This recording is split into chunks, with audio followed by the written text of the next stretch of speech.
Hi everyone, so my week 3 whiteboard discussion is on assistive technology, and as occupational therapists we are always using technology and devices and adapting the environment to make our patients' life easier, and so they're able to be independent for as long as possible, or again, to make their life easier.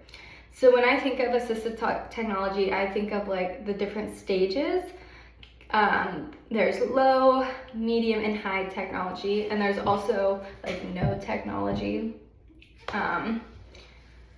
That's like our very small devices, like pencil grips.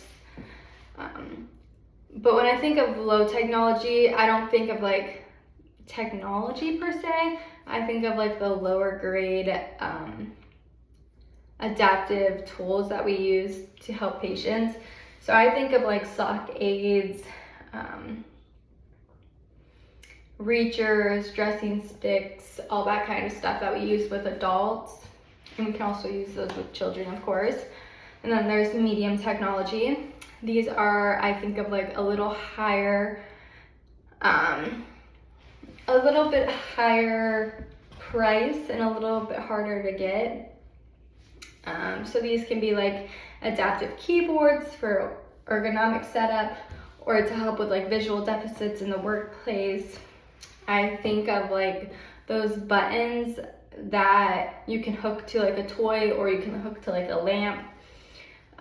The big buttons that you just press if a child has problems with fine motor control, or if an adult has problems with fine motor control, they can use the switch to turn on and off their lights. A kid can use it to turn on and off a toy.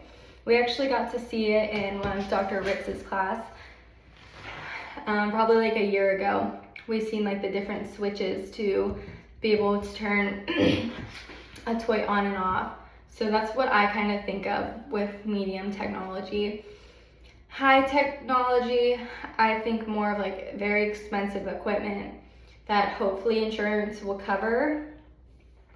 So I think of like an AAC device for children. I think of like wheelchairs that have like all the things to it, like the tilt in space, the head control, all that kind of stuff.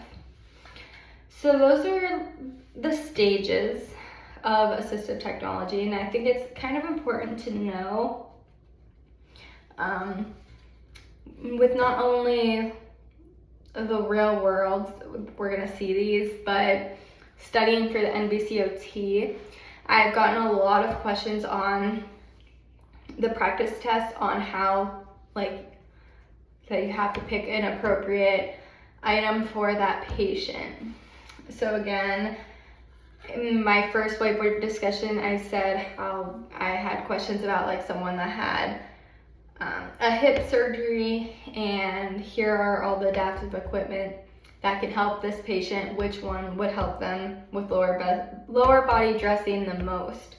And I did make a question that I'll read a little bit later, but you really need to focus on like if it's a progressive disease, you need to think of like what stage they're in, because that can determine what type of device they need for like Parkinson's, ALS, MS. For specific, I had a question on MS that I did with my tutor.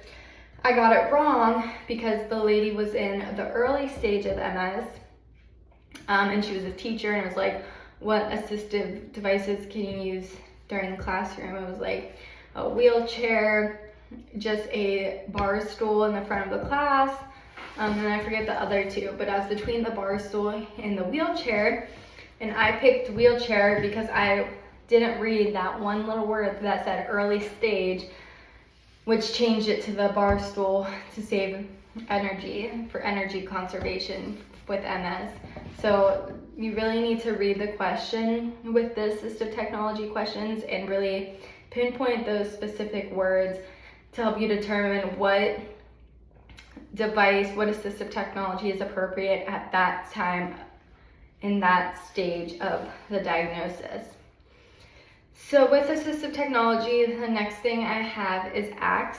I know someone in our class, I think, had a topic this week about the ACTS.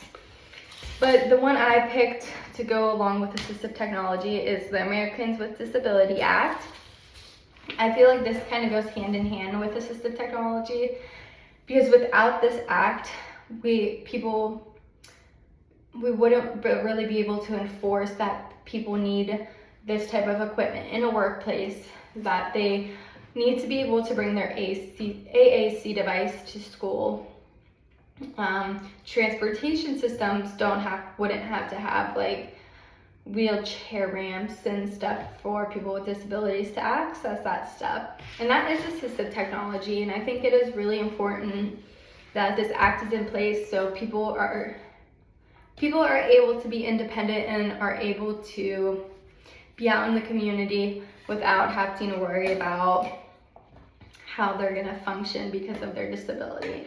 So I really like that act, and I have seen quite a few questions on the practice exams specifically about the Americans with Disability Act. It will give you like a scenario, and it will just ask like, what act is this?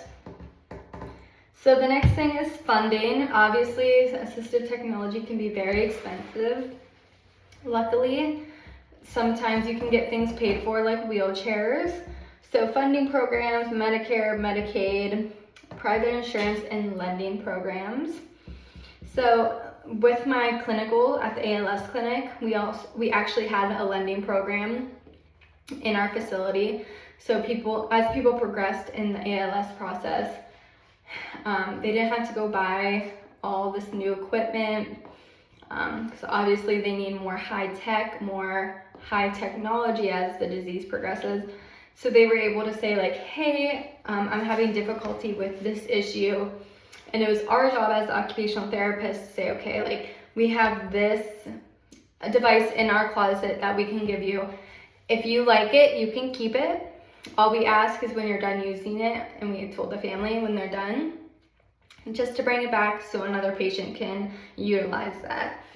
So it's really nice because, especially with a disease like ALS, the disease can progress really fast or really slow, and it's hard to buy an equipment and in a month you're gonna need like a wheelchair, you know? So I really like lending programs.